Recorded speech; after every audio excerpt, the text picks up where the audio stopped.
Bueno, pues vamos a reanudar esta jornada con la conferencia que va a pronunciar la profesora Teresa Freixes San Juan, que es catedrática de Derecho Constitucional de la Universidad Autónoma de Barcelona. Ya no.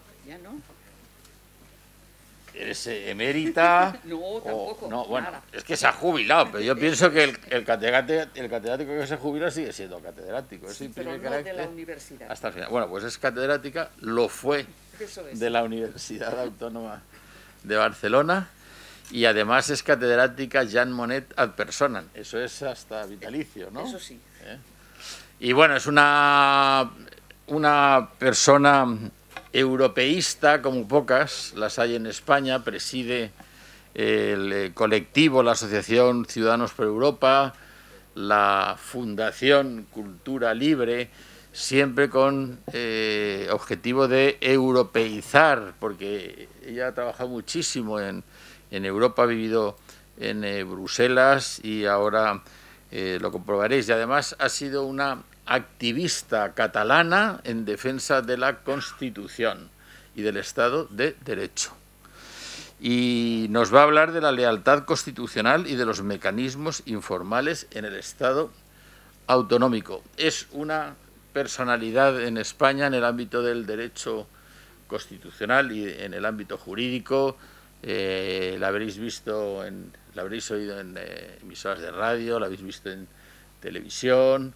Es muy activa desde el punto de vista social y para nosotros, para la Fundación Broseta, pues es un placer y un honor que haya aceptado venir para intervenir en este segundo congreso del presente y futuro de la España territorial. Así es que, Teresa, muchísimas gracias, bienvenida y tienes la palabra. Muchas gracias, querido Vicente. Es realmente para mí un placer y un honor estar aquí, invitada por la Fundación Broseta y esta facultad y este departamento, con quien me une una larga tradición de colaboración desde hace muchísimos años. La verdad es que cuando me lo planteaste, el venir aquí y me dijiste, y a ver, ¿y de qué vas a hablar? O fija un título para tu conferencia. Yo entonces me fijaba en dos cuestiones muy concretas, una en España, otra en Unión Europea, y era el hecho de que se estaban muchas veces suplantando organismos e instituciones de toma de decisión que ya estaban predefinidas por otras que yo he denominado los mecanismos informales.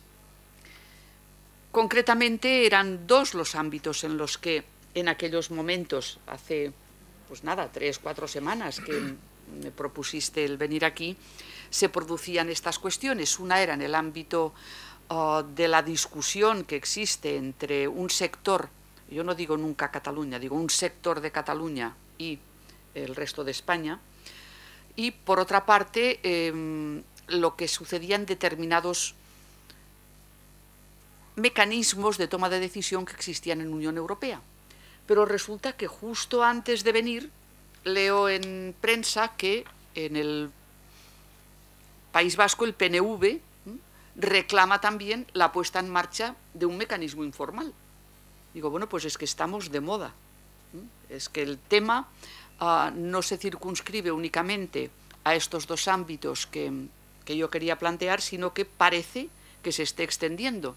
Digo, a ver si al final también acabaremos aquí en este sentido gritando también viva Cartagena, porque como corra la pólvora, al final nos vamos a quedar con aquello que Carl Loevestein denominaba constituciones semánticas, es decir, aquellas que regulaban las instituciones, pero que luego la práctica demostraba que aquella regulación no servía para nada. Bueno, pues para poder abordarlo, evidentemente hay que partir de las regulaciones constitucionales y europeas, porque también voy a plantear un poco el tema europeo, porque no únicamente nos está pasando a nosotros esto, sino que hay que partir también de la interpretación que se ha hecho de lo que consideramos los principios jurídico-constitucionales o los principios en los que se asienta la Unión Europea. Cuando en los tratados insertamos en el artículo 2 del Tratado para la Unión Europea, del Tratado de la Unión Europea, primero fue para, después de, que la Unión Europea se fundamentaba en unos valores, para definir en qué valores nos fijamos en cuáles eran las tradiciones constitucionales comunes a todos los Estados miembros. Y una de esa tradición constitucional común a todos los Estados miembros era el Estado de Derecho. El Estado de Derecho, que significa sujeción de gobernantes y gobernados a la ley, que significa respeto de la jerarquía normativa, que significa el uso de los mecanismos jurídicamente previstos para la toma de decisión, y eso no significa que la toma de decisión en organismos públicos no pueda ir acompañada de la participación ciudadana en muchos aspectos, pero siempre dentro del marco de lo que denominamos el Estado de Derecho. En nuestra Constitución también partimos del Estado de Derecho y también partimos de los valores que no son exactamente los mismos ni tienen la misma función que los valores dentro de la Unión Europea. Hago esta distinción porque en el marco interno la discusión sobre la eficacia jurídica de los valores ha estado siempre al orden del día en la interpretación constitucional. Es decir, ¿se podría fundamentar un recurso de inconstitucionalidad solo en la infracción de valores, o los valores del artículo 1.1 han de proyectarse en otro artículo constitucional para poder fundamentar el recurso de inconstitucionalidad? Este ha sido siempre un debate al día, y el Tribunal Constitucional siempre ha interpretado ese artículo 1.1 en conexión con otros artículos de la Constitución para, digamos, reforzar, en este caso sería el valor justicia, que es en donde insertaríamos el tema del Estado de Derecho en conexión con el principio de seguridad jurídica y otras cuestiones. En cambio, en Unión Europea, cuando se piensa en los valores, claro, ahí se piensa porque hay que, de alguna manera, garantizar que en un sistema con, entonces éramos 28, ahora somos 27 Estados miembros, esos valores se sepa claramente cuáles son, y de ahí la lista, que costó hacerla.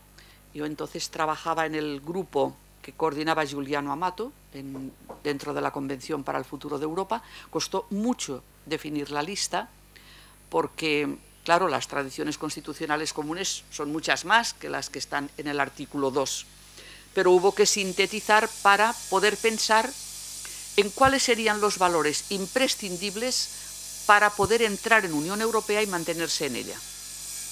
Es decir, que esos valores en el artículo 2 de la Constitución, con el Estado de Derecho ahí puesto con estas palabras, perdón, de la Constitución Europea, fue del Tratado de la Unión Europea ahora, en el marco del Tratado de Lisboa.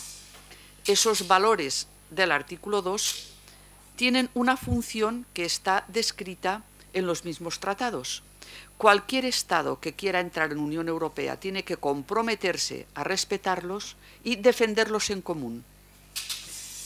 Y además, para protegerlos no están únicamente los mecanismos ordinarios, como sucede en nuestro sistema constitucional, que son los recursos ordinarios de inconstitucionalidad, la cuestión, etcétera, que sirven para fundamentar el respeto del Estado de Derecho.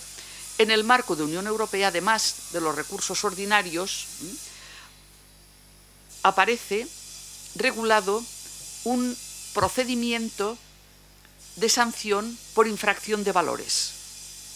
Procedimiento de sanción por infracción de valores que puede conllevar que, después de haber pasado por todas las fases de ese procedimiento, el Estado que sea considerado infractor pierda sus derechos de participación dentro de las instituciones europeas. No es que se le expulse, pero no va a poder ejercer sus funciones en el Consejo, ni en el Parlamento, ni dentro de la Comisión.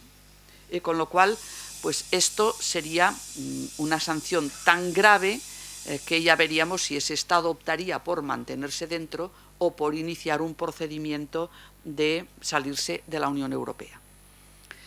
Hubo un precedente informal y de ahí la crítica que siempre hago sobre estos mecanismos informales.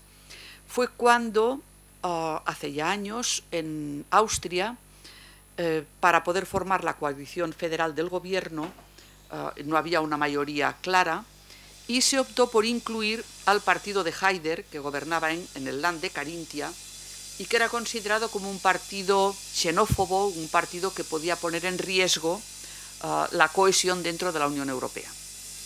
Entonces, ni cortos ni perezosos, pero sin ningún tipo de base jurídica, ¿qué se hizo?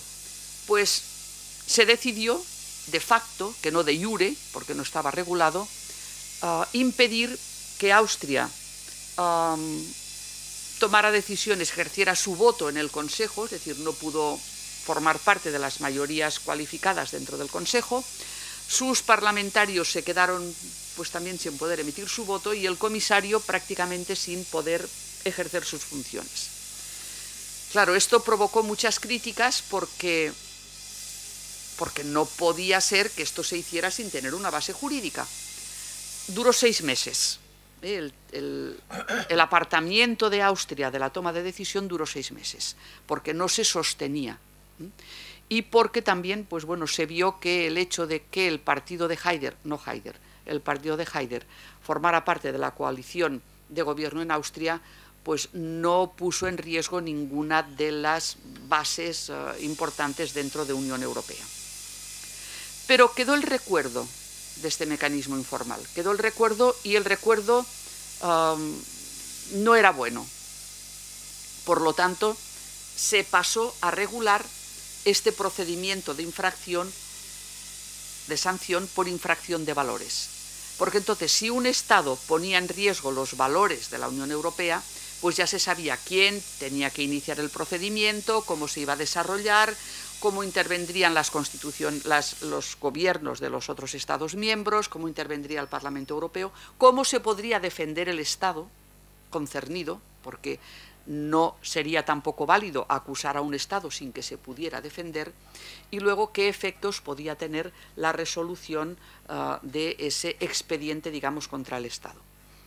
Es muy complicado, se ha iniciado, pero nunca ha llegado a culminar un procedimiento artículo 7.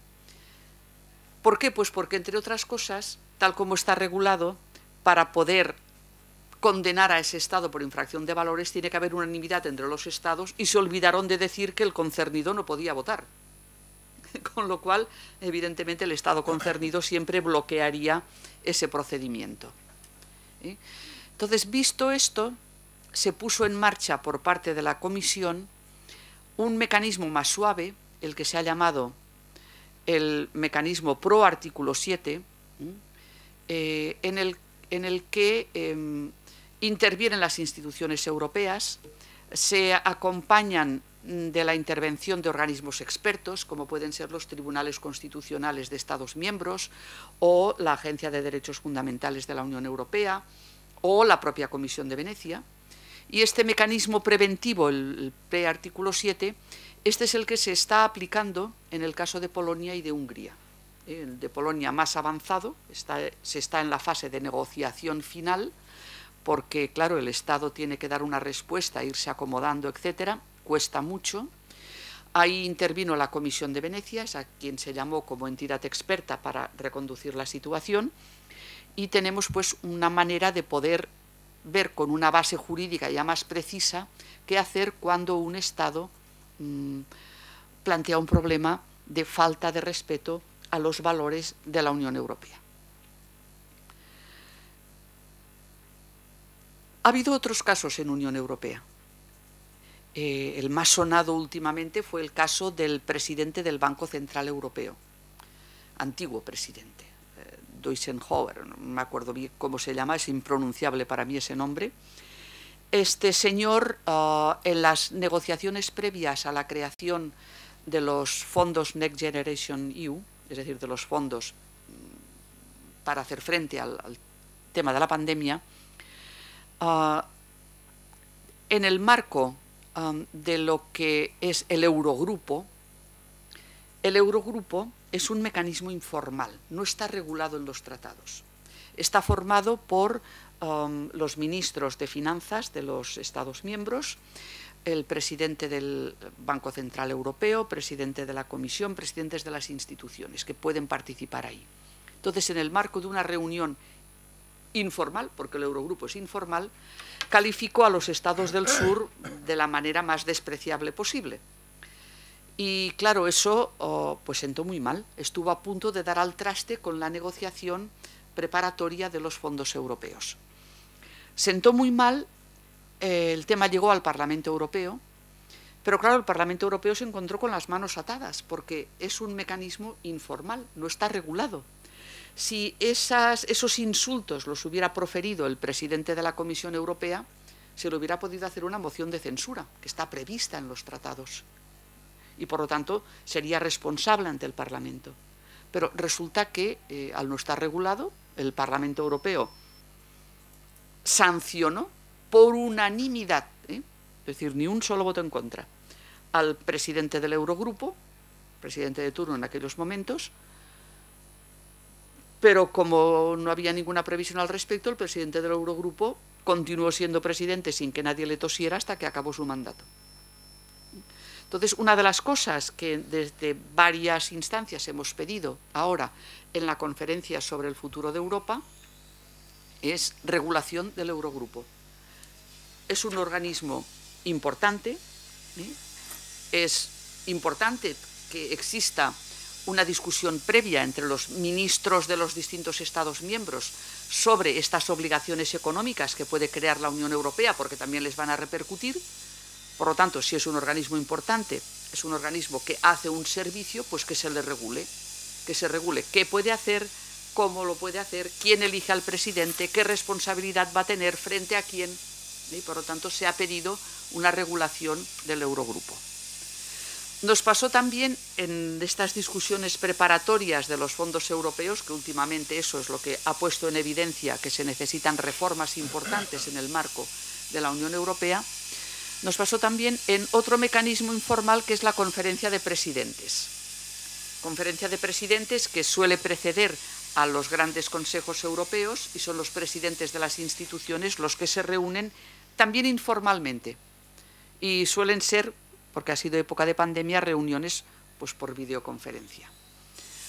Bueno, pues como se estaba hablando de si se podría mutualizar la deuda europea o no, etcétera, y el presidente del Parlamento italiano, Sassoli, pues se temía por parte de otros que pudiera ser excesivamente favorable porque el gobierno de Italia era uno de los promotores de la mutualización de la deuda.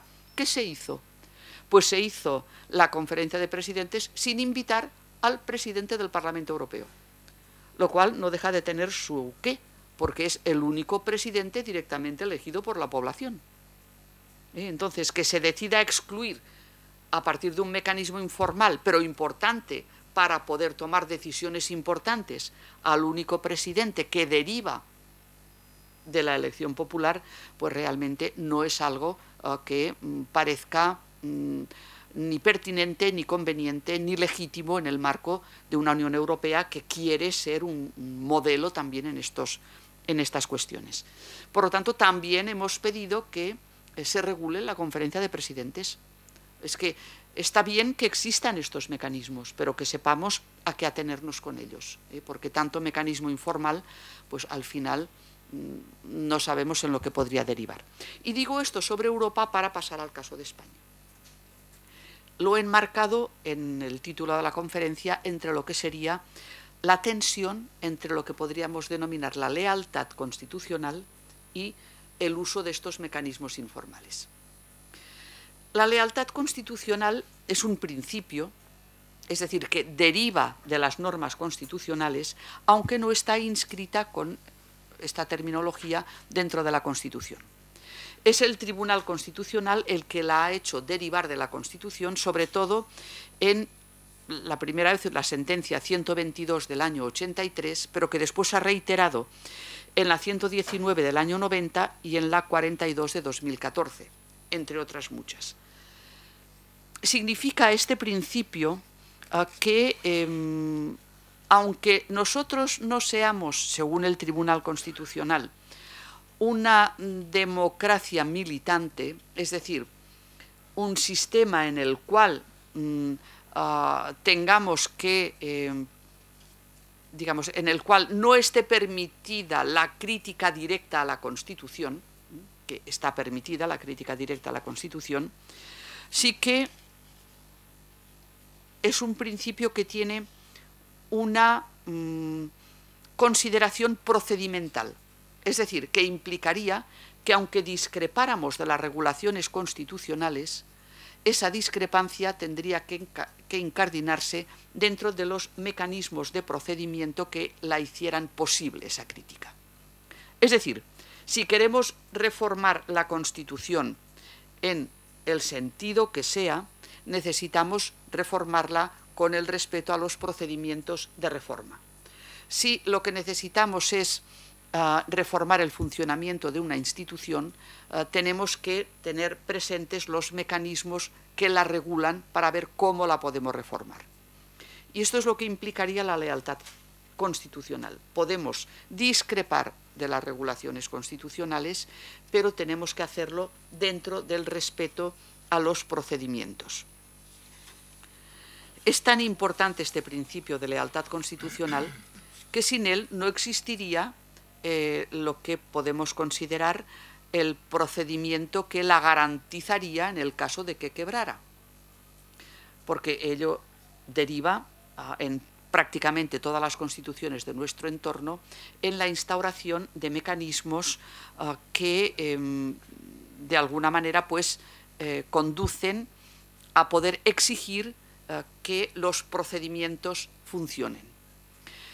Me refiero sobre todo, aunque habría otras manifestaciones, pues por ejemplo el tema de la ilegalización de partidos o teniendo en cuenta las disposiciones del Código Penal, la ley de partidos políticos, pero sobre todo me refiero a que en todas las constituciones se instauran con diferentes técnicas mecanismos de coerción federal para el caso o coerción constitucional. Digo coerción federal porque el origen lo situamos normalmente en Alemania, porque para ellos es la defensa del orden federal. Y estos mecanismos de coerción federal o estatal o constitucional están insertos en las constituciones porque se parte siempre también de la necesidad de respetar el principio de lealtad federal, constitucional o de lealtad estatal. Nosotros tenemos el artículo 155, muy similar al artículo de la Constitución alemana, que lo regula también, distinto pero en el fondo con una, digamos, finalidad igual en la Constitución de Austria o en la Constitución de Italia. Yo siempre digo que tenemos una previsión que está regulada sobre el modelo alemán, pero que la aplicamos a la italiana. ¿Por qué la aplicamos a la italiana? No en sentido despectivo, sino en el sentido de que nuestra Constitución no prevé directamente la disolución del gobierno o parlamento de la comunidad autónoma sobre la que se tuviera que aplicar este mecanismo de coerción federal, como sí lo prevé la Constitución italiana o la austríaca, que también tiene una previsión parecida. Entonces, como en la aplicación concreta del artículo 155 en España se optó por cesar al gobierno de la Generalitat y disolver el Parlamento de Cataluña, cosa que sí estaba directamente prevista en la Constitución italiana, por eso digo que tenemos una regulación a la alemana, pero que la aplicamos a la italiana. No era en sentido peyorativo, porque a veces cuando alguien dice que está haciendo algo a la italiana, parece que lo quiera decir así. No, no, no, era en sentido lato, es decir, se utilizó el modelo previsto en la Constitución de Italia. No es ajena, pues, esta previsión de coerción estatal que tenemos en nuestra Constitución a los modelos constitucionales europeos. En el caso de la Unión Europea, el equivalente sería aquel artículo 7 de procedimiento de infracción, procedimiento de sanción por infracción de valores que he explicado antes. Cuando se adopta el artículo 7, se tiene en cuenta que existe esa tradición constitucional en los Estados miembros de tener un mecanismo de coerción para cuando se infringen los valores. Repito, cada país lo tiene organizado un poco según su propia tradición o según lo que en las constituyentes respectivas se quiso regular. Y eso es lo que se tiene en cuenta como principio general en el caso de la Unión Europea. Entonces, claro, resulta que uno de los valores, ya lo he repetido, es el Estado de Derecho, que implica que todo se tenga que hacer conforme a la legalidad vigente. Antes se ha explicado muy bien, los poderes públicos están sujetos a la Constitución y al resto del ordenamiento jurídico, y los ciudadanos también. Por lo tanto, ese es el marco general que se tiene que respetar al respecto. Y se tiene que respetar, evidentemente, por los ciudadanos, pero sobre todo por los poderes públicos, porque han de dar ejemplo y porque los poderes públicos son los que están llamados directamente a la aplicación del texto constitucional en el marco de la toma de decisión. Es evidente que es más sencilla la toma de decisión en un Estado fuertemente centralizado que en un Estado fuertemente descentralizado. Es evidente, en el momento en que organizamos niveles de toma de decisión, la complejidad aumenta. Estamos en lo que hemos llamado muchas veces el constitucionalismo multinivel, de tal manera que tenemos que engarzar la toma de decisión en Europa con la toma de decisión en los Estados y con la toma de decisión en los Estados que tengan regiones con competencias legislativas en la nomenclatura europea, porque todo ello tiene que tener una coherencia.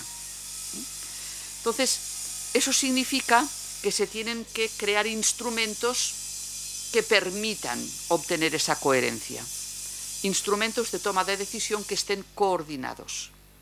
Y se ha reclamado antes por la profesora Remedios Sánchez que existan y que se utilicen esos mecanismos de cooperación que evidentemente son mejorables, pero que están creados. Me refiero a instrumentos de cooperación que son propios de los estados complejos, como nuestro estado autonómico o como los estados federales, en las cuales la división de competencias origina que en el fondo, en ninguno de ellos, nadie tenga ninguna competencia totalmente exclusiva, porque siempre hay algún mecanismo de compartición de la competencia, ya sea a nivel legislativo o ya sea a nivel de ejecución o de gestión. Por lo tanto, se tienen que instrumentar organismos que permitan que esa toma de decisión se pueda realizar de una manera coherente. Entonces, en nuestro sistema, en nuestro Estado autonómico, existe una regulación al respecto. Bueno, existen varias regulaciones, sobre todo dos. Por una parte, la Ley 40 del año 2015 del régimen jurídico del sector público, que crea unos organismos que ahora definiré, y por otra parte, el Consejo de Política Fiscal y Financiera, que fue creado por la LOFCA, la Ley Orgánica 8/1980 del 22 de septiembre de financiación de las comunidades autónomas. En la ley del año 2015 aparecen reguladas las conferencias de presidentes, las conferencias sectoriales y las conferencias bilaterales. ¿Qué son esas conferencias? Bueno, pues la conferencia de presidentes es la reunión del presidente del gobierno español con los presidentes de los gobiernos de las comunidades autónomas y de las ciudades de Ceuta y Melilla. Y tiene por objeto la deliberación de asuntos y de la adopción de acuerdos de interés para el Estado y las comunidades autónomas para coordinarlo. La toma de decisiones ahí es flexible. Para preparar esa toma de decisión existe un comité preparatorio del que forma parte un ministro del gobierno que lo preside y un consejero de cada comunidad autónoma, y es tan flexible que permite que los acuerdos se puedan tomar con la ausencia de alguno, pero que los que no han asistido se puedan adherir posteriormente a los acuerdos que se hayan tomado previamente. Por otra parte, tenemos las comisiones sectoriales, y esas comisiones sectoriales pues son sobre materias, corresponden un poco a las materias de cada, que llamaríamos ministerio, educación, sanidad, comercio, y ahí se reúnen los ministros, el ministro, digamos, del gobierno del Estado con los consejeros de las comunidades autónomas. Son informadas estas comisiones sectoriales de los acuerdos que establecen planes de coordinación e instrumentos de información entre ellos. Tienen que acordar las políticas comunes. Son muy importantes, por ejemplo, pues para definir las bases sobre una materia, porque afectarían a todas las comunidades autónomas que tuvieran competencia sobre una materia determinada. Y después también tenemos las comisiones bilaterales entre el gobierno y una comunidad autónoma concreta. Estas comisiones bilaterales primero se crearon de una manera más informal, pero después, ya con rango legal, se crea en el año 92, a partir de la Ley de Régimen Jurídico y Procedimiento Administrativo Común, la primera regulación de estas comisiones bilaterales. Después se reforzaron en el año 2000 y se han introducido también en muchísimos de los estatutos de autonomía, en casi todos, la mayor parte. Y si no están en el estatuto de autonomía, están en una ley que, digamos, desarrolle después el estatuto. Es decir, que hay base legal sobre estas comisiones bilaterales.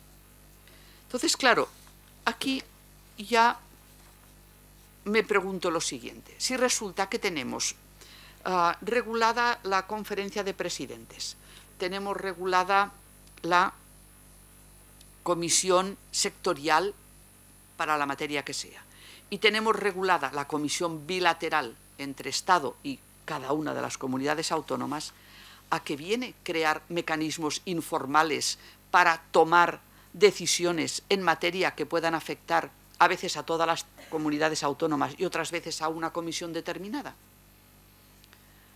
Esos mecanismos informales no caben en un sistema que tenga que respetar por su propia doctrina constitucional y por estar inserto en Europa el Estado de Derecho. El Estado de Derecho significa utilicemos el derecho, utilicemos los mecanismos que ya tenemos regulados. Entonces, ¿por qué los creamos? ¿Por qué creamos mecanismos informales? Hemos creado uno, que es esa denominada mesa de negociación entre Estado, gobierno del Estado y no se sabe quién de la Comunidad Autónoma de Cataluña. Y digo no se sabe quién porque cada vez que se hace alusión a ella aparece alguien nuevo en el escenario. Es decir, no se sabe si es el gobierno de Cataluña, todo el gobierno de Cataluña, una parte del gobierno de Cataluña porque la coalición de gobierno no está de acuerdo en cómo se está haciendo esto. Si resulta que al final también va a estar el gobierno que unos dicen que está en el exilio en Waterloo, que también quiere estar presente en esa mesa de negociación. Oigan, miren, un poco de seriedad, que aquí estamos tratando temas muy importantes, y esos temas tan importantes que pueden condicionar no solamente a la Comunidad Autónoma de Cataluña, sino al resto de las comunidades autónomas, no pueden ser negociados en una mesa que no tiene previsión legal, que no se sabe quién la puede formar, que no se sabe cuál es su procedimiento de toma de decisión, es decir, ¿se va a votar? ¿Quién va a votar? ¿Quién tiene la capacidad jurídica de tomar decisiones ahí? Y que no se sabe tampoco qué efectos puede tener esa decisión jurídica, porque para el mundo del derecho eso no existe. Entonces,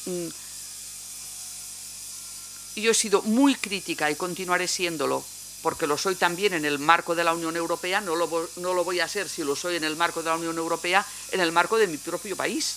Es decir, esos mecanismos informales no pueden condicionar la toma de decisión en ningún ámbito, ni en el ámbito autonómico, ni en el estatal, ni en el europeo.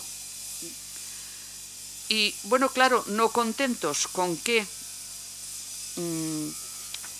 esta comisión bilateral, que ya ha hecho una reunión y estamos esperando a ver cuándo convocan la segunda, y que infringe directamente la sentencia del Tribunal Constitucional relativa al Estatuto de Cataluña del 2006, cuando se dice que los instrumentos de cooperación lo que no pueden hacer es ser contrarios a la legalidad vigente y que además tampoco pueden, si se enmarcan en la bilateralidad, condicionar a todo el Estado de las autonomías. Es decir, estamos ahí creando algo que va directamente en contra de la jurisprudencia constitucional también.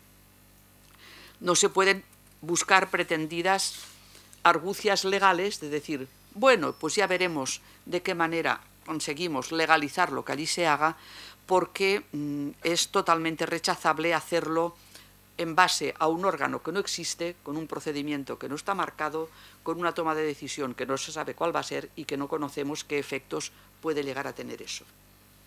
Bueno, no contentos con haberlo institucionalizado aquí es cuando nos aparece lo que les he dicho al principio, la noticia de que el PNV dice que los conflictos de competencia no se tienen que residenciar ante el Tribunal Constitucional, sino que tenemos que crear una comisión de arbitraje, la llaman así, comisión de arbitraje, que resuelva esos conflictos de competencias de la manera que están utilizándose los procedimientos para la definición del cupo en su sistema de financiación. Bueno, vamos a ver, ahí estamos exactamente en lo mismo. Esta comisión de arbitraje no tiene base jurídica, no está en la Constitución.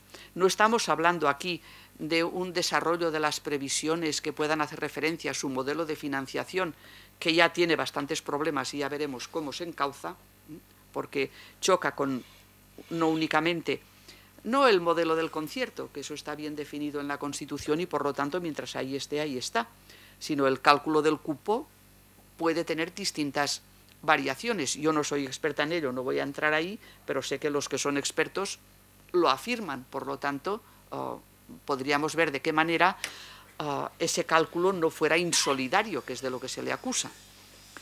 Bueno, pues no podemos extrapolar algo que deriva de una regulación constitucional a eliminar la posibilidad de que el Tribunal Constitucional sea el que resuelva los conflictos de competencia entre la Comunidad Autónoma del País Vasco y, digamos, la regulación o las competencias del Estado central.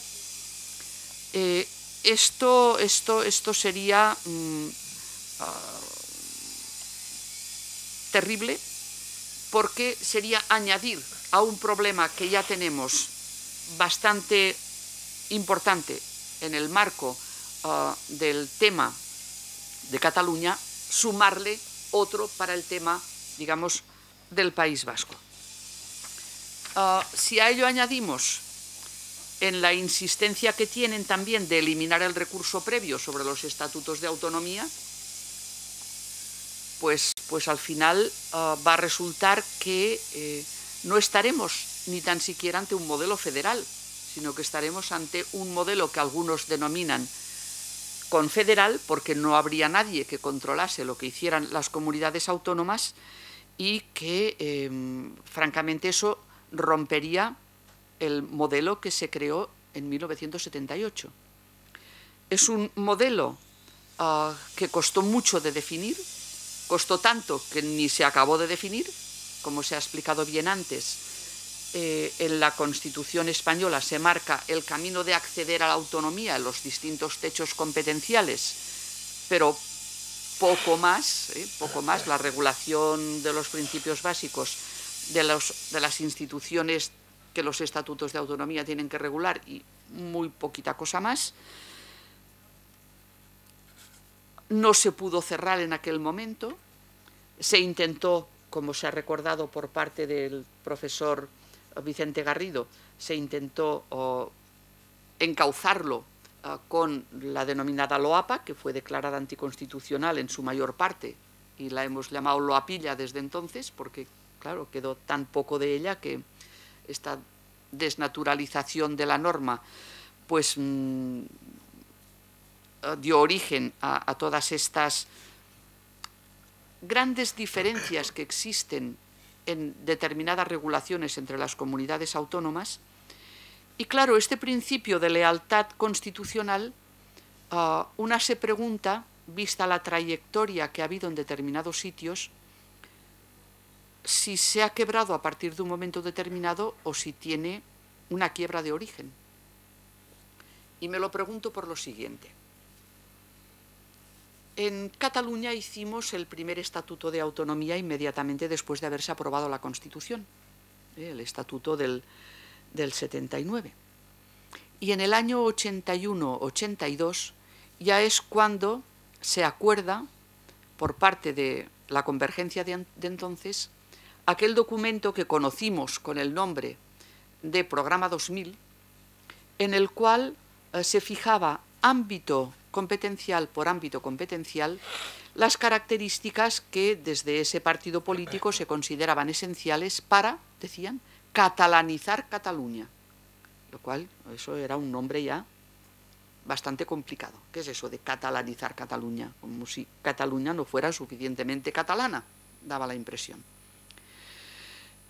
Ya en ese documento está fijada lo que hoy ha sido la hoja de ruta del proceso, porque ámbito por ámbito se iba explicando qué es lo que se pretendía, desde la creación de un poder judicial propio, a partir de un consejo del poder judicial propio en Cataluña, desde pues, bueno, la catalanización de las cámaras de comercio, la educación, la industria, prácticamente todo.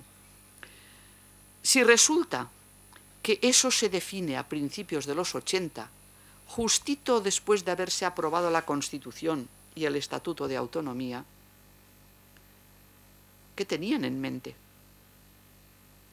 Es que en aquellos momentos, aquello que unos cuantos iban cantando por ahí, que decían ahora paciencia y mañana independencia, y que creíamos que eran 4 gatos, a lo mejor resulta que eran 4 tigres, es decir, más grandes que los gatos, porque si eso pasa a ser la esencia de la reivindicación, primero escondida y después manifiesta, del partido político que ha gobernado tanto tiempo en Cataluña, una se llega a preguntar si realmente aquella lealtad federal que creíamos, aquella lealtad constitucional que creíamos haber obtenido con su entrada dentro del sistema, cuando se acomoda en la constituyente a los partidos nacionalistas, cuando se les integra en la ponencia constitucional, cuando se piensa que realmente están insertos en el sistema y ayudan a gobernar a los distintos partidos políticos, y luego una se da cuenta de que eso lo que ha significado es sí, daremos el apoyo, pero siempre y cuando esos 4, 5, 10, 15, 20 diputados que tengamos en el Congreso sirvan para aquello que primero se llamó el peix al cove, es decir, obtener cada vez más y más y más competencias. ¿Es que realmente estaban pensando en que esas competencias se tenían que ejercer dentro del Estado autonómico? ¿O es que esas competencias lo que estaban haciendo era crear lo que ahora hemos denominado las estructuras de Estado que les permitieran romper con el Estado autonómico? En el 2017 vimos claro por dónde iban. En este momento no se acaba de ver tan claro, no están montaraces como entonces. Pero si examinamos las políticas concretas que van haciendo, vemos que esa lealtad federal brilla por su ausencia. Por lo tanto, es muy importante reclamar el respeto a ese principio, el principio de lealtad constitucional. Es muy importante reclamar que las decisiones se tomen en el marco del Estado de Derecho y que lo que se quiera reformar se reforme a través de los procedimientos que están legalmente previstos para ello. Aquí tenemos problemas muy serios si no lo hacemos de esta manera. Porque dentro del respeto a los procedimientos podemos defender cualquier opción que nos parezca plausible. dentro del respeto a los procedimientos, se pueden reformar las instituciones. La doctora Remedios Sánchez ha explicitado un elenco importante de posibles reformas que a veces no necesitan ni reforma constitucional, sino simplemente reformas legislativas o cambio de prácticas políticas. También con el cambio de prácticas políticas resolveríamos un montón de cosas, pero que hay que enmarcarlo evidentemente dentro del respeto a la lealtad constitucional y al Estado de Derecho. Es decir, no se puede hacer por mecanismos informales, porque esos mecanismos informales rompen con todos los equilibrios que son necesarios en las democracias, actuales, insertas también dentro del marco europeo. Si en el marco europeo tenemos que respetar los procedimientos, hay que respetarlos en el marco estatal, hay que respetarlos en el marco autonómico. Sin ese respeto, digamos, coordinado, poco podremos solucionar en los problemas que evidentemente existen, que hay que reconocerlos, pero que hay que encauzarlos de una manera debida. No sé si me queda mucho tiempo. Yo pienso que es importante que me puedan plantear las preguntas que quieran hacerme, porque supongo que con lo que les he dicho, pues les he marcado una serie de cuestiones que merecen ser debatidas y que merecen, digamos, pues eso, que escuche también yo sus intervenciones. Muchas gracias.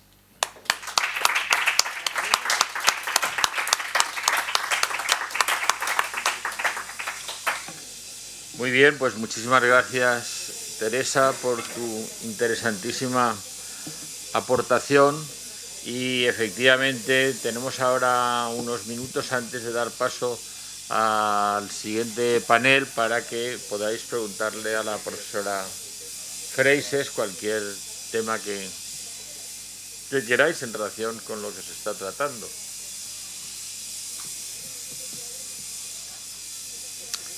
El profesor Vivancos quiere preguntar. Quería felicitar en primer lugar a la profesora Freixes por la exposición. La verdad es que es muy interesante el ver las vías de comunicación de los procedimientos de construcción de una integración europea y de un modelo constitucional europeo, aunque no lo llamemos constitución, pero que camina hacia ello, y la realidad española que funciona en sentido inverso, ¿no? Cómo se desconstitucionaliza a medida que avanza el Estado autonómico, ¿no?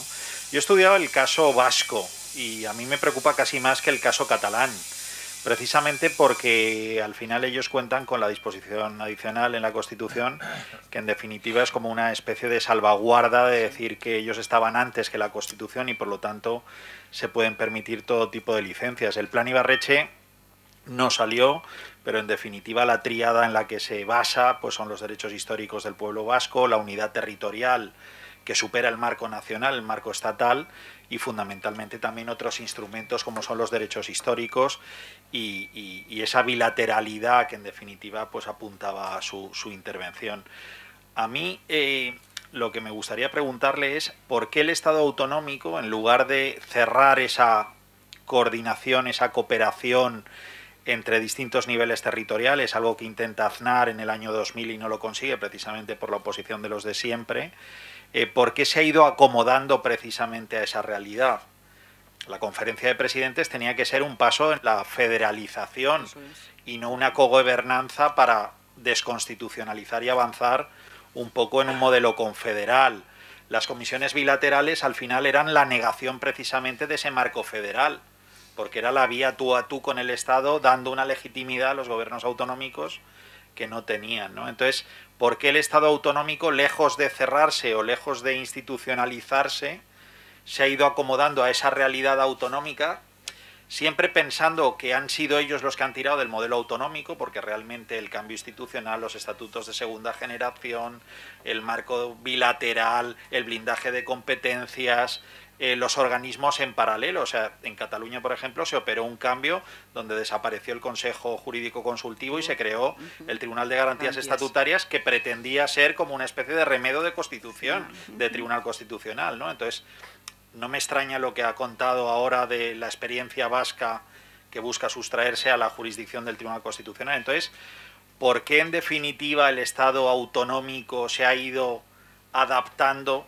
a esa dinámica lejos de la contraria, que era reforzarlo?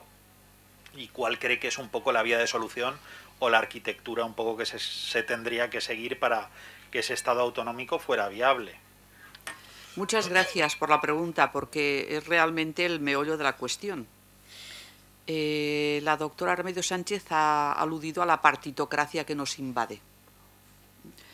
Aparte de que nos invade mal.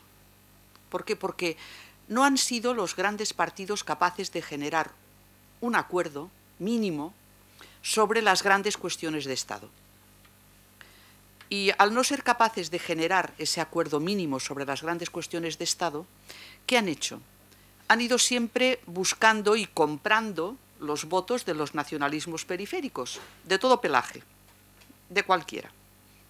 Y eso ha significado que en vez de, cuando ha habido un problema serio, abordarlo con seriedad y poder a partir de ahí irradiar hacia todo el resto soluciones razonables, ¿qué es lo que se ha hecho? Pues, bueno, si resulta que nos faltan 5 votos para poder, yo qué sé, aprobar tal norma, aprobar tal presupuesto, etcétera, a ver quién nos los da y a ver de qué manera nos va bien lo que nos pidan. Bueno, pues vamos a ver lo que nos piden los unos y los otros.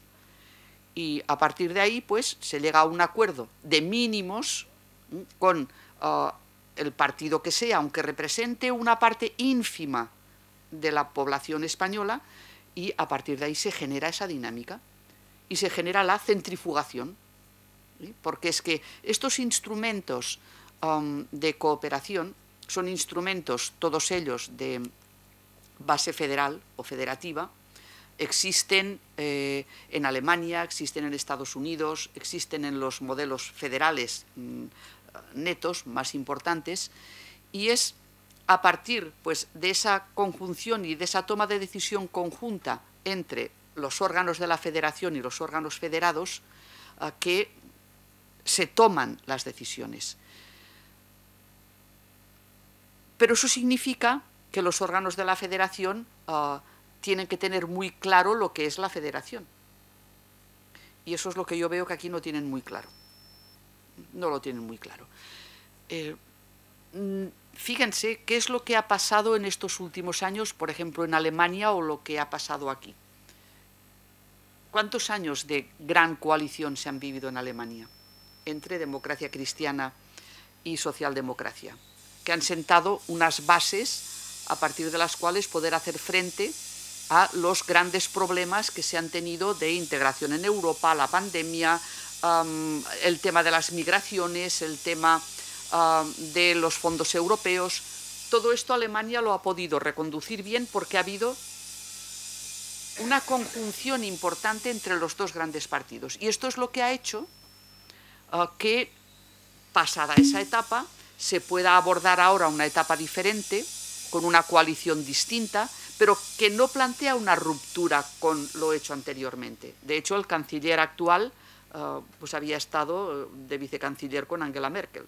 Es decir, que viene de toda una tradición ya de cooperación y de instauración de toda esta serie de mecanismos.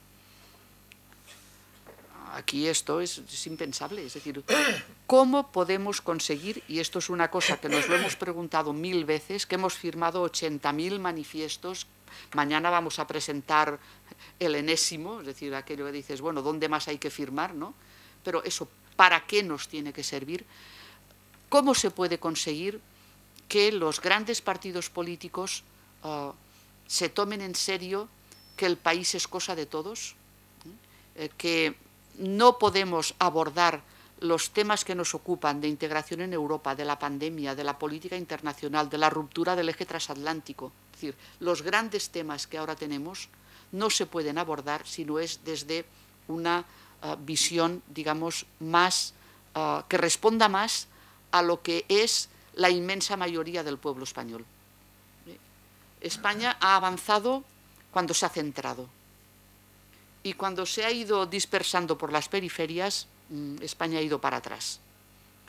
Bueno, pues hay que empujar en el sentido de lograr que los partidos que son el eje de la toma de decisión se centren más en lo que se tienen que centrar, sin olvidar los problemas que plantean las periferias, evidentemente porque están ahí, por lo tanto hay que abordarlos, pero hay que hacerlos desde lo que llamamos la visión de Estado, no desde ver de qué manera podemos conseguir una cosa pequeñita para ver si de esta forma logramos mantenernos un poquito más. Muy bien, muchas gracias. La profesora Remedios Sánchez. Tienes ahí el micrófono. Bueno, es que, a ver, es que es lo que digo yo todo el tiempo. Mientras la inmensa mayoría de los políticos no respondan a lo que es la inmensa mayoría del pueblo español, no saldremos de ahí. No saldremos de ahí. Reformar la ley electoral, evidentemente con mayoría absoluta se puede hacer porque es ley orgánica, pero la ley electoral es una pieza básica en el sistema. Por lo tanto, sería deseable que si algún día se aborda la reforma de la ley electoral se haga con un acuerdo importante, sobre todo entre los grandes partidos, que sea lo más inclusivo posible, pero como mínimo los grandes partidos.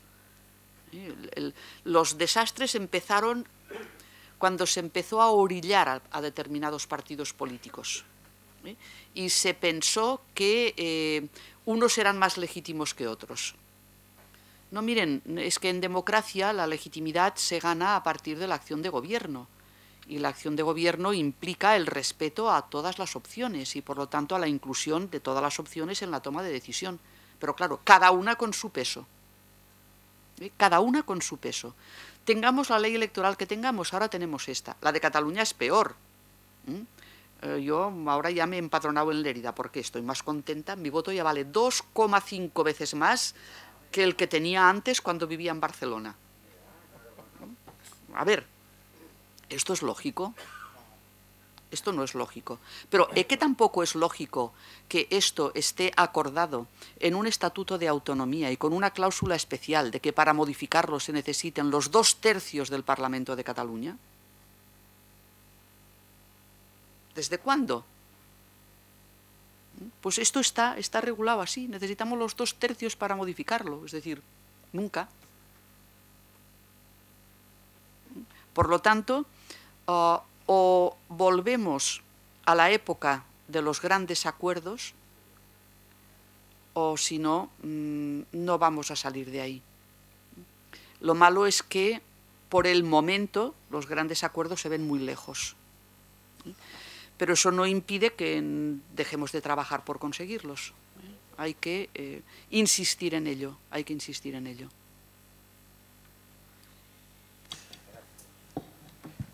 Muy bien, pues damos las gracias a la profesora doña Teresa Freixes por su intervención y ahora, sin solución de continuidad, pues vamos a dar lugar al último panel de la mañana, nuevos retos en el Estado autonómico, en el que el profesor José María Vidal, que es presidente del Consell de l'Audiovisual de la Generalitat Valenciana, va a hablar sobre posibles reformas en su configuración, y el profesor Félix Crespo sobre la descentralización institucional. Sí, si quieres, José María. Bien, muchas gracias a la Fundación y a los organizadores por haber hecho estas jornadas. Yo incluso en mi intervención casi voy a empezar por recordar a quien de hecho es objeto de la Fundación, profesor Manuel Broseta, que participó, y yo en Madrid también estuve precisamente en una dirección general de cooperación con las comunidades autónomas, cuando él antes había estado de director de cooperación en las comunidades autónomas, y en su primera fase en un gobierno autonómico como asesor del presidente en esta preautonomía. Y la primera reflexión venía precisamente a ello porque Manuel Broseta participó de la generación de lo que fue el modelo territorial y la estructura de las comunidades autónomas desde perspectiva autonómica y desde perspectiva estatal. Y en el fondo, si existen las comunidades autónomas, ahora cuando nos estamos planteando algunos si tiene sentido o no tiene sentido, son buenas o malas, claro, es que España es un país plural. es que España en su historia nos hemos conformado no como otros estados federales, sino en base a culturas, a lenguas, a historias diferentes. No tiene sentido que España no sea un estado compuesto. No tiene sentido, y yo ahí, y retomando unas palabras de la profesora Freixes, casi diría de que España sí ha avanzado cuando se ha unido, pero igual depende cómo se haya unido, ha perdido. Yo siempre critico la Constitución del 12 porque no fue capaz de instaurar un modelo federal, que era el modelo que necesitaba España en aquellos momentos. Era el modelo, al igual que Estados Unidos, en donde quizá la España de aquel momento, la España que éramos España, éramos parte de América, parte de África, parte de lo que son Estados Unidos hoy en día, pasamos a ser la España que es hoy en día la península con unas islas. Como territorios como Florida, etcétera, pues en vez que estaban en España entonces, ahora forman parte de estos 13 estados de Estados Unidos, que ahora son 50, y España, de los 50 que eran, ha pasado a lo que somos hoy. Por lo tanto, nos viene este precedente, tenemos esta realidad histórica, y había que arreglar, de alguna manera, ese hecho, esa realidad plural, diversa de España.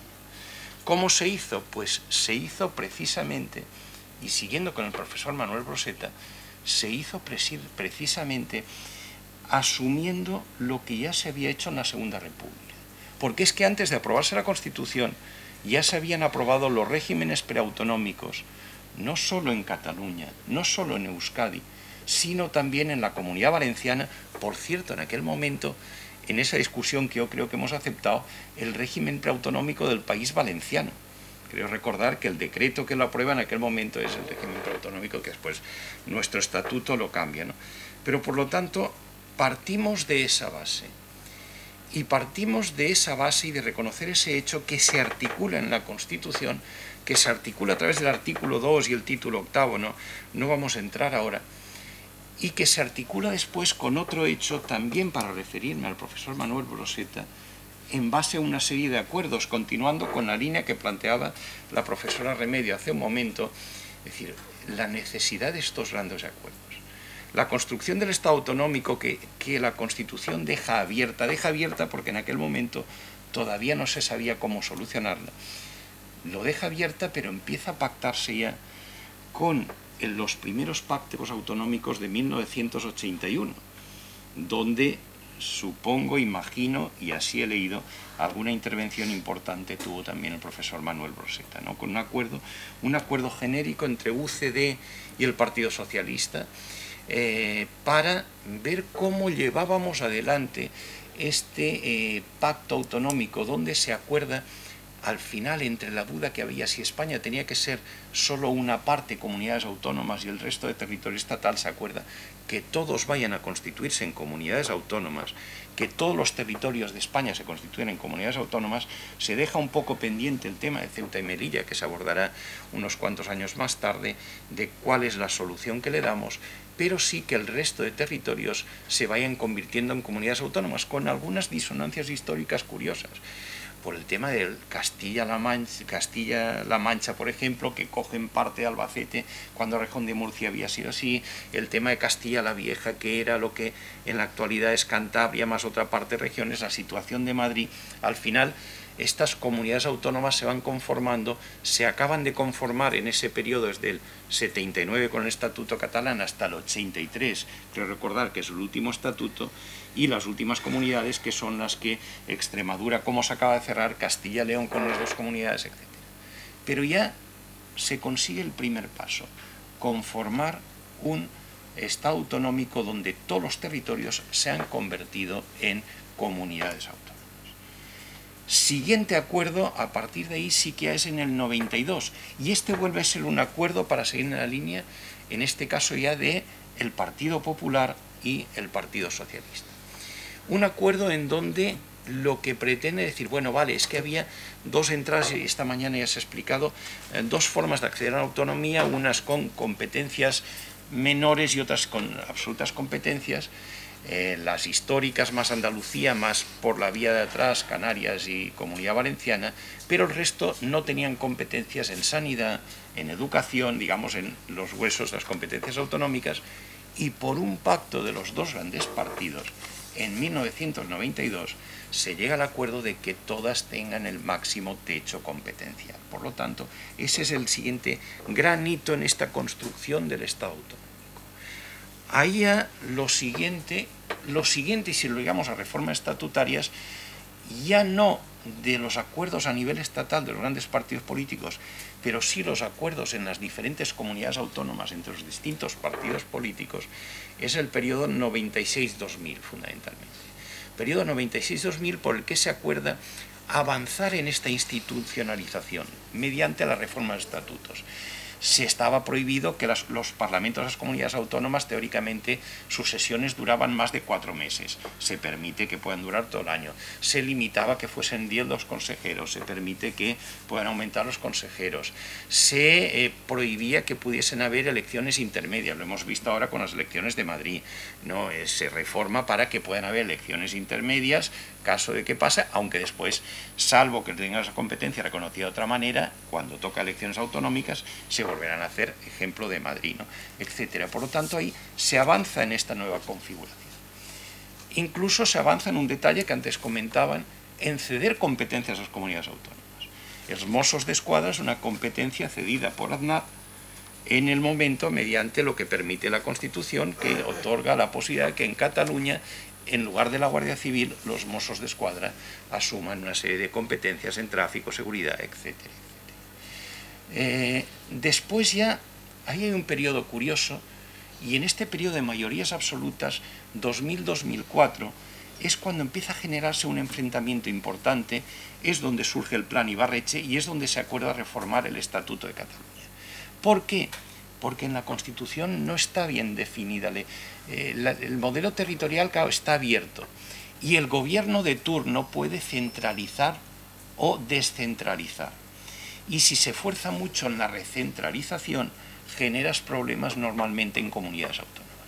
Y ahí es cuando saltó la pelea importante entre Ibarretxe y el gobierno central, y cuando se acordó, creo recordar, en 2003 que había que reformar el Estatuto catalán porque no se estaba de acuerdo con el proceso de centralización que se estaba adoptando.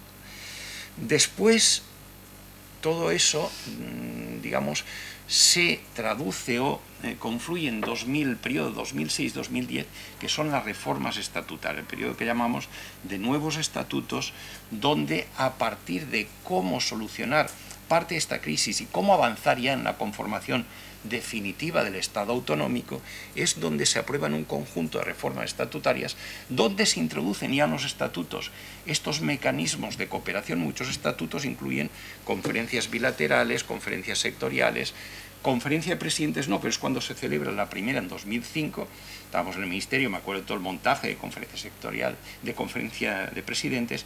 Las bilaterales, además, que se recogen en los estatutos, es cuando se regula, y lo que comentaba antes Teresa, hay no solo está la existencia de una conferencia bilateral en el estatuto, hay una regulación aprobada en 2006-2007 que regula perfectamente la conferencia bilateral de Cataluña. La de Cataluña, la de Andalucía, todas que tenían recogida en el estatuto, pero que se podían exportar a otras comunidades autónomas, como por ejemplo ha hecho la Comunidad Valenciana en 2019. Aunque no esté en el estatuto, tenemos conferencia y reglamento de conferencia bilateral, igual que Cataluña, igual que Andalucía, etc. Y ahí sí que a mí lo que me ha preocupado en este proceso, y probablemente el problema que tenemos hoy en día, es la sentencia del Estatut del 2010. Y yo creo que esta sentencia del Estatut, que tiene unas partes muy correctas, probablemente en el montaje de lo que es la estructura de un Estado compuesto, hay que tener en cuenta la legalidad, pero hay que tener en cuenta los sentimientos. Muchas de las razones, muchas de la pluralidad de esas sociedades tienen que ver con los sentimientos. Y probablemente ese sentirse nación catalana, dicho por el Parlamento catalán, es donde quizá la interpretación del Tribunal Constitucional, no sé si tendría que haber entrado o probablemente no tendría que haber entrado. Ahí no quiero entrar en un debate ahora sobre si la Constitución española, como estaba en el preámbulo inicial, en vez del concepto de nación deberíamos de hablar de Estado, y dejar el concepto de nación para otros derroteros, pero hemos hablado mucho de nación española, nación tal, entonces el concepto de nación está ahí, digamos, alejado de lo que debería ser ese concepto de Estado, concepto hegeliano de Estado, pero bueno, no, es un tema que no toca ahora. Pero que sí que esa parte es la que acabó de generar un sentimiento en Cataluña con una manifestación importante, creo recordar, de más de 1 millón de personas en 2010 y 2011 después reclamando, y es donde acabó con el 1 de octubre del 2017, no vamos a entrar en todo el proceso. Y ahí tenemos un problema, evidentemente ahí tenemos un problema. La cuadratura del círculo que se intenta ahora mediante esas reuniones, etcétera, probablemente lo decían ya en su día los debates de la Segunda República del Estatuto Catalán entre Ortega y Azaña, yo creo que son un ejemplo de ello, el debate de si es posible, si no es posible. Ortega es el que utilizaba la cuadratura del círculo, o Azaña el que hay que conllevar el problema que no se va a solucionar, ¿no? Probablemente estemos todavía a día de hoy en este mismo debate y en esa reflexión de ver cómo resolvemos esa cuadratura del círculo para articular Cataluña en España, España en Cataluña y el resto de comunidades también de la misma manera. Sobre toda esta base, evidentemente, hace falta, y es el objeto, hace falta dar un paso adelante. Yo no creo que un paso atrás, sino un paso adelante en la adecuación del modelo territorial.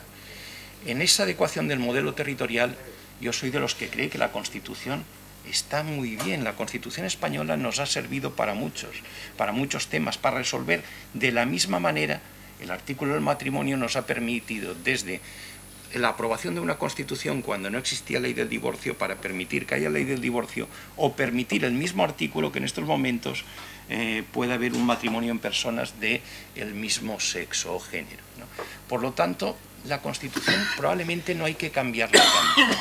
Sí que es cierto que en el modelo territorial ya en 2006 se planteaba la necesidad de poner la relación de las comunidades autónomas, ya se ha consolidado el mapa de comunidades autónomas, se planteaba la necesidad de articular el sistema competencial, la necesidad también de articular los mecanismos que ahora ya están en la ley a partir del 2015, conferencias bilaterales, sectoriales, etcétera, etcétera. Por lo tanto, sí haría falta una reforma, no una reforma esencial que tocase el artículo 2, pero sí que es factible una reforma que pueda tocar el artículo 8, y esa es una reforma relativamente sencilla si hay un acuerdo entre los grandes partidos políticos. Por lo tanto, en ese sentido sí, pero no hace falta ni tan siquiera modificar la Constitución para avanzar en la construcción actual del Estado autonómico.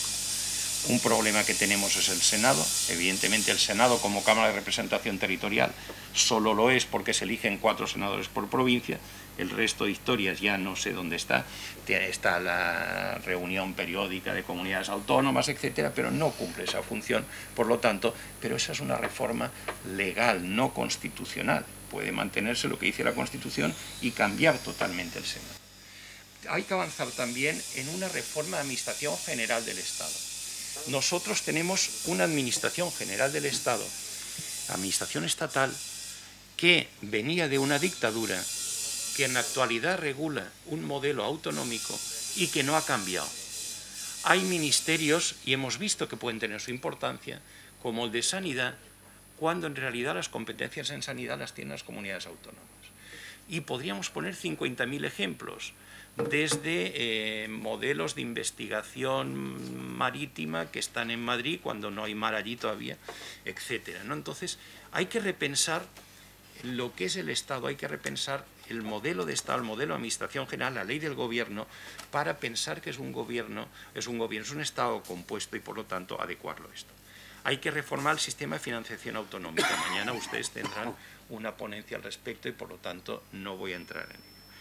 Hay que reformar, cómo no, la ley y avanzar mucho más después del 2015 en la reforma de los mecanismos de cooperación multilateral. Las conferencias sectoriales son claves.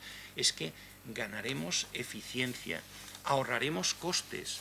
La gestión, por ejemplo, de la agricultura, que las competencias son casi todas autonómicas, donde el Estado, el Ministerio de Agricultura, lo que hace es transferir los fondos de la Unión Europea, probablemente sea más una cuestión de acordarlo entre todos que de decidirlo por el Ministerio. Entonces hay que dar participación, o el cauce de participación que se hizo a través de la CARC en su momento, o la CARUE ahora, hay que dar más participación a lo que es tener en la cabeza este modelo de Estado compuesto, ¿no? Hay que reforzar, como no, los mecanismos de cooperación bilateral. Evidentemente, la falta de haber avanzado en cuál es el desarrollo de las conferencias bilaterales, que pueden resolver muchos conflictos, nos ha llevado a situaciones como la de Cataluña de hoy, de no entender qué son las conferencias bilaterales, ¿no? Y de llevarlas por otros caminos. Hay que avanzar también en lo que es aplicación de principios como el de subsidiariedad. Hay que acercar la administración a los ciudadanos. Probablemente tengamos que avanzar hacia una administración única, y aplicando principios de subsidiariedad, reforzando el poder y la posición de las instituciones locales. Esa es una parte que se ha olvidado en la construcción del Estado autonómico. Y es una parte también de la estructura territorial de cualquier Estado compuesto. Por lo tanto, os he planteado un conjunto de ámbitos por donde se puede avanzar en estas reformas institucionales. Podría, y si queréis después, ya preguntáis y las amplío claramente, pero creo que lo importante era dar la idea de por dónde se puede avanzar y hacia dónde podemos ir. Nada más y muchas gracias. Pues retomo rápidamente. No se preocupen, abreviamos, nos damos por aplaudidos y porque veo que alguien se va a tirar ya por las ventanas. Entonces, darme 10 minutos. Prometo en 10 minutos hacer una radiografía muy breve, coger claves y, si os interesa el tema, con el profesor Garrido, el profesor que tengáis en Constitucional, lo abordáis. Mirad, el tema que me correspondía lo habéis escuchado estos días en los medios de comunicación, seguramente, a poco que hayáis ojeado la prensa o hayáis escuchado informativos. Posibilidad de que órganos del Estado se trasladen a otras provincias, se descentralice los órganos del Estado y se vayan o se repartan en otras provincias. Creo que todos tenemos la imagen. Si decimos las Cortes Generales, Congreso de los Diputados, todos vemos enseguida la imagen de Madrid, la puerta columnaria con los leones. Si se dice el Senado, pues automáticamente el Tribunal Constitucional, ese edificio que parece un ovni, a veces también parece un ovni con las resoluciones, con lo que dicen, pero bueno, vamos a dejarlo eso aparte. Es decir, ahora, de repente, sale el tema de que si hay que trasladar las instituciones de sede. ¿Sabéis cómo surgió este tema? Pues como está pasando últimamente en casi todas las cosas importantes de este país, con un tuit. Dos profesores, al hilo del acuerdo que se adopta en Portugal de trasladar el Tribunal Constitucional a Coimbra y un par de instituciones más, dicen y lanzan públicamente, ¿y por qué no en España? Los profesores Gabriel Moreno, de Extremadura, y Germán Teruel, de Murcia. Dos profesores que habían trabajado algo el tema, habían elaborado, y con un artículo en prensa, subsiguientemente, sobre el Tribunal Constitucional a Cádiz. Fijaros, respuesta inmediata del Ayuntamiento de Cádiz, convoca en su pleno ordinario un punto del orden del día para que se debata y se aprueba por unanimidad que sí, que Cádiz se va a ofrecer como sede del Tribunal Constitucional. Y cuando los periodistas le preguntan ¿y dónde lo vamos a instalar? Dice, bueno, pues no tenemos sitio de momento, pero bueno, hay dependencias municipales, hay algún solar que quizás podamos utilizar para construir algo nuevo. Es decir, ¿el calado del debate es este? ¿Realmente hay un interés por trasladar la imagen de la gestión y del ejercicio de las competencias del Estado a distintos puntos de España? ¿O simplemente se está satisfaciendo aquellas reivindicaciones de elementos políticos que han ido surgiendo, plataformas como Teruel existe o como la España vaciada, que ahora parece que todo su problema es poder tener un organismo oficial que pueda, de alguna manera, suplir la despoblación que existe en muchos puntos del territorio español? Pues si la despoblación se piensa solventar llevando un instituto, un museo o cualquiera de los nuevos órganos que se van a ir creando y que se han hecho públicos, que se van a ir creando, porque se descarta trasladar cualquiera de los órganos que hoy en día están instalados en Madrid, en la capital, sencillamente porque se ha demostrado que el costo económico, la bronca de los funcionarios y sus derechos a la no movilidad, salvo por opciones reglamentadas y a las que se opte libremente, van a hacer más difícil el acuerdo que tratar de ir distribuyendo pues, un centro de la UNED, de la Universidad Nacional a Distancia, un museo de la red ferroviaria que se hizo público, en fin, instancias que no tienen un papel político, evidentemente, ni una presencia del papel político del Estado. Máxime cuando hay toda una red de delegaciones de gobierno, de subdelegaciones, que parece que se olvidan. Todas las delegaciones territoriales, las de Hacienda, es decir, las operativas, las que realmente acercan la gestión al ciudadano. Con lo cual, yo simplemente os quiero dar estas claves para que podamos estudiarlo. Traía ejemplos de otros países, como es el caso italiano, también tienen concentrado en Roma la práctica totalidad de órganos, la Cámara de los Diputados, el Senado de la República, la Corte Constitucional, y tan solo Alemania, y en todo caso Estados Unidos, podríamos encontrar una disociación entre capital administrativa y capital política. Curiosamente, en el estado de Miami, en el estado de Florida no es Miami la capital, o en el estado de Nueva York no es la ciudad de Nueva York la capital. Es decir, pueden haber algunos formatos, pero si os dais cuenta son todos los formatos federales, los que a la hora de construir el Estado ya tienen una concepción abierta, plural, de reparto en la presencia de la gestión política y administrativa.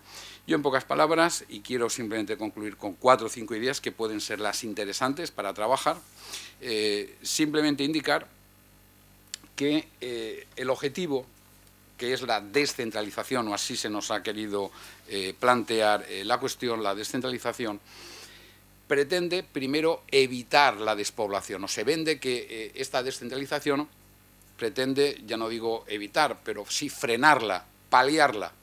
Cuando una despoblación lo que requiere es un estudio muy profundo demográfico, económico, recursos naturales y tecnológicos, y a partir de ahí establecer los planes de actuación consecuentemente con las necesidades de cada punto de España. Recordar cómo, y lo podéis hablar en casa, la red ferroviaria de alta velocidad, el AVE, poco menos que era la fórmula política para satisfacer intereses de distintas comunidades autónomas para luego poder vender en la correspondiente comunidad autónoma, hemos conseguido el AVE.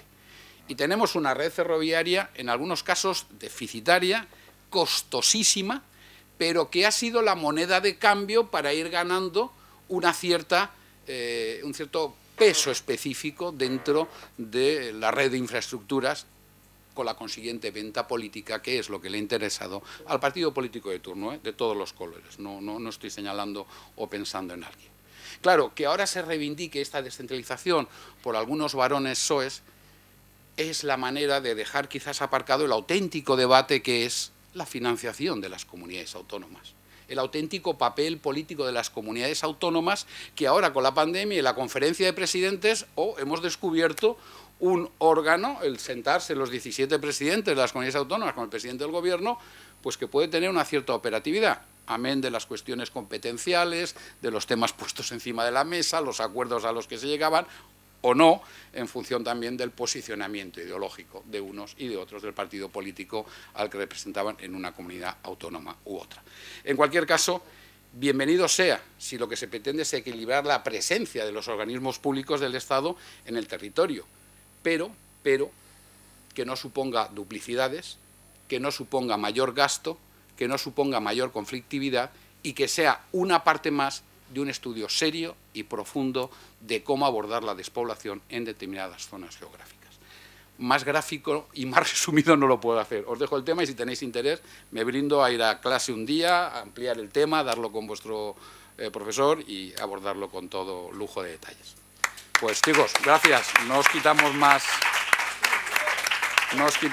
tiempo. Gracias por haber...